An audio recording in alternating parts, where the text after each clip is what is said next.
I was an older kid, and kids my age were doing a lot of wild things that I didn't know that kids would do. I'd never seen a kid with a pager before. I didn't know anything about selling drugs or any of that shit. All I knew was every day when I went to Eastern, I didn't feel safe.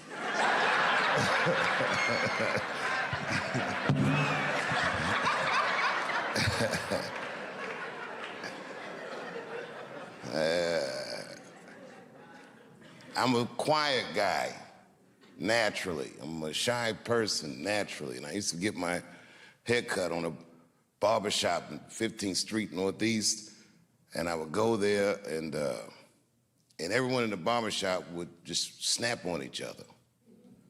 And I'd sit in the corner, and I'd watch everybody and just listen to all these jokes. The guys were funny as shit, but one day, after a few weeks of going there, getting my hair cut, they turned the jokes on me. I call that day the Barbershop Massacre. I lit everybody in that barbershop up. I've been sitting in there listening to for weeks talk about each other. I knew every inside joke about each and every one of them, and they couldn't believe I knew.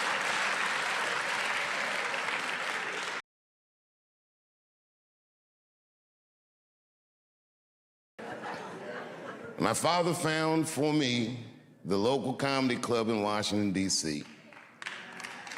I called him.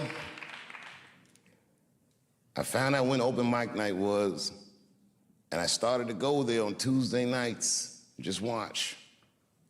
And then one night I went on a weekend. I would get my money together and I would go to this comedy club and I would just watch these comedians, and sometimes they would talk to me. And I told one of the comedians after a show one night, I said, man, I really want to try to do this. And he said, well, he said, if you want to be a good comedian, you should know how to act. I said, why? He says, he didn't explain it. I said, okay, and I told my parents, and this is how I came to find out about Duke Ellington. My mother, she said, there's a place you can go where you can learn to act right here in Washington. It's a high school. I said, you mean I would get out of Eastern?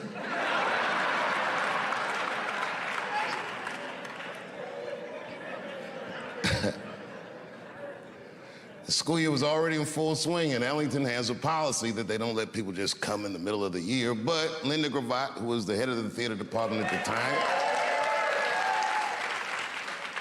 very graciously took a meeting with me and my mother, and I get emotional thinking about it. Anybody that went here,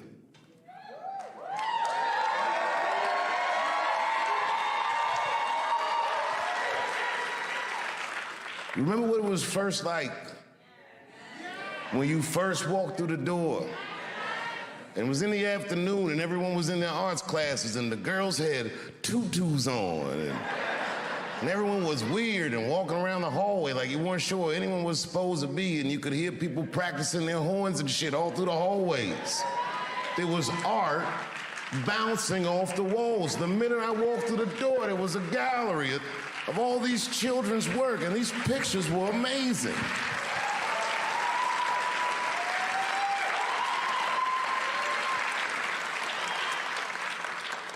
My first thought, when I walked through that door, I'm not good enough to be here, I'm sure. Miss Gravatt sat me down, she told me about the school, and you remember Miss Gravatt, she was very businesslike, but also very warm. She was intimidating, but palpably kind. She was a paradox of a human being. And she gave me a date for an audition. My mother said, okay, Dave, it's on you. Now, those of you who know me know that I didn't prepare for that audition. That audition was like a possession. It was just something that I was proud to have.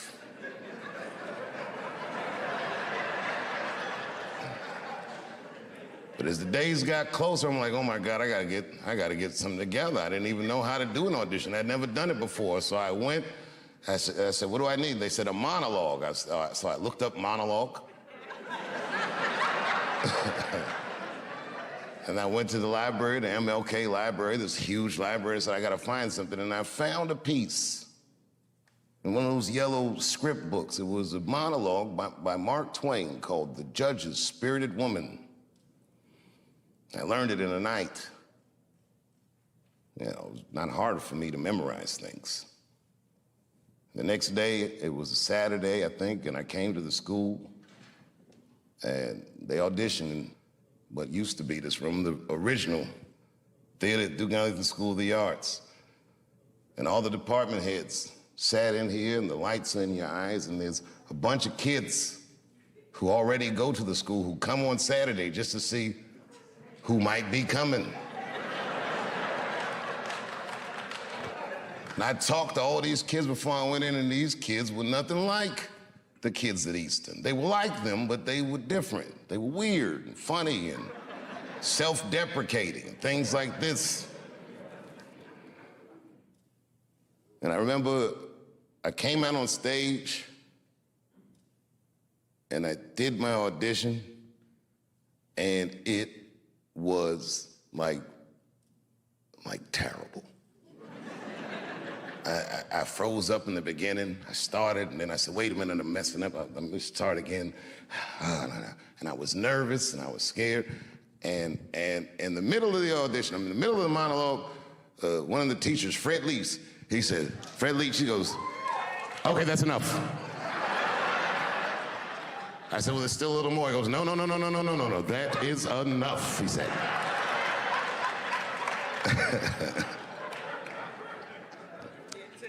And I can't tell you, like, I was crushed. Without saying his disapproval, I knew it stunk. And I was right. When I walked in here, I knew I wasn't good enough to go to this school. And I thought to myself, fuck this school, that's stupid anyway.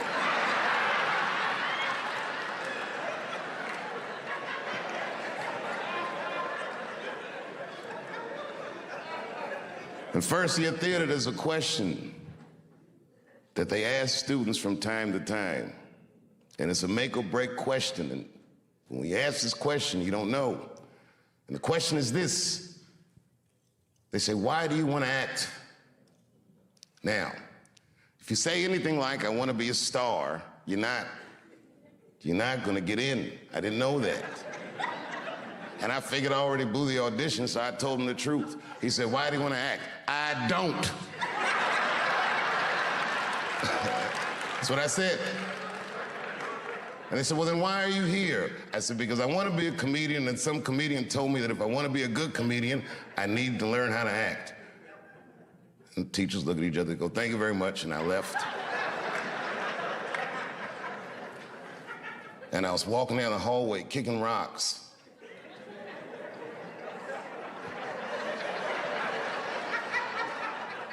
There was a kid that already went here. His name was Aiko Handy. And Aiko said, hey, man, I listened to him talking about you. I said, you did? He said, you're in. I said, what? He said, you're in. Well, it didn't make any sense.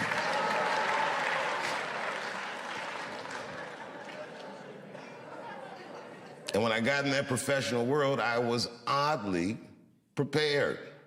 I had a sense of professionalism. I showed up on time. I did the things that I learned in school to do, just the basics.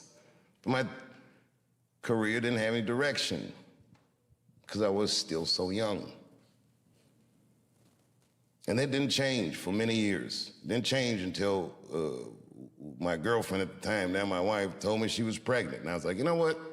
I should really start taking this seriously. When she told me that, before the baby was born, I had done my first HBO special, and then I went to work on a sketch comedy show idea I had, and Chappelle show came out. When my son was still maybe 18 months, he was years old. And I bet on myself. I took less money. I remember that, so I could do what I wanted to do. I said, you don't have to pay me that much, but you can't ever tell me that I can't do what I want to do. I did the first season, I'll tell you, for $300,000. which sounds like a lot of money, but.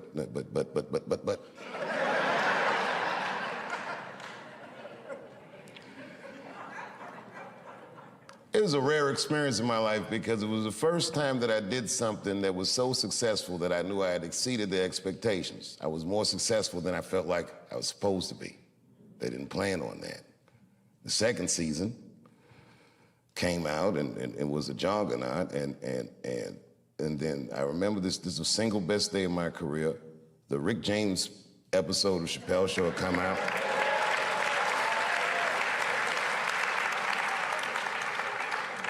People were going crazy about the Rick James episode. At the same time, the DVD for season 1 of Chappelle Show dropped. It was the first time any television show had ever been sold off air, and it sold 1 million copies in the first day. It was unheard of.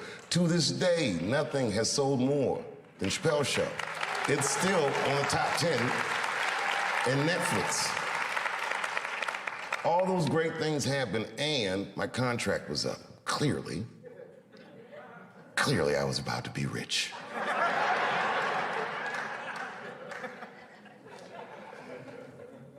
I'll spare you all the details of why it didn't work out. Funny, they would expect me to behave differently, and I wasn't willing to accept that. So I quit. And when I quit, it was a very difficult time in my life that I'll spare you the details, but man, fuck show business. It was tough.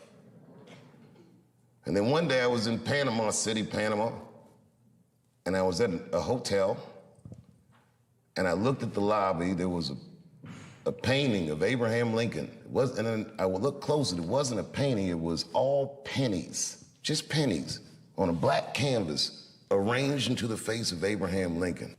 And I asked the guy, I said, how much is that painting worth? He said, $600,000, sir. And I looked at the pennies that made up the painting, and I was like, that's like $300 worth of pennies.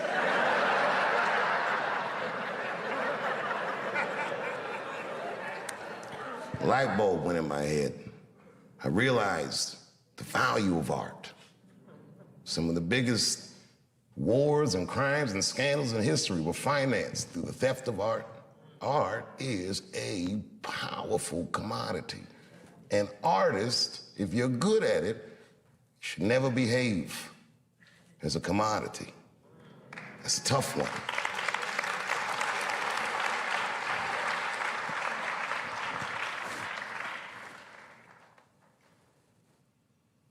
And then I gave up. I said, this is probably it. I accepted the fact that the career I thought I was gonna have was over, but I started to rediscover just my art for its own sake. I would go to comedy clubs, and I worked for way less money than I ever had, and I enjoyed it more than any of the work I ever did. It was probably the best work I'll ever do, because it was so honest. It was so sincere. There was no media, there was no studio, there was no scrutiny, just me and the crowds. And I did it night after night, and slowly but surely the crowds got bigger and bigger. And then suddenly people started to notice, and Polestar would say, Dave Chappelle has the tour of the year. And again, and then the year after that, and then the year after that. And then Lorne Michaels asked me to do Saturday Night Live. And it wasn't just like he asked me, he was courting me. I didn't even know it. He gave me this whole long speech. I was like, all right. And then I read some book about Lorne Michaels starting Saturday Night Live, and I read the speech that he gave Richard Pryor when he wanted him to host the show, and I said, holy shit, that's the same shit he said to me. And I did it. And that was an enormous amount of pressure. It had been 12 years since I had been on television, or since I had even talked to the media. And I remember I signed my Netflix contract on my way to my mark for the monologue. If you do live television, they count down every second. 30 seconds. Are you sure this contract is good? It's good, just sign the paper, it's good. 22 seconds. Oh, nigga, you better not be tricking me. 10, 9, 8, 7, 6, 5, 4, 3, 2, 1. I walked out on that stage and I killed it. It was natural. It was nothing. It was easy work. Got an Emmy for that one, too. First Emmy I won. And when I walked on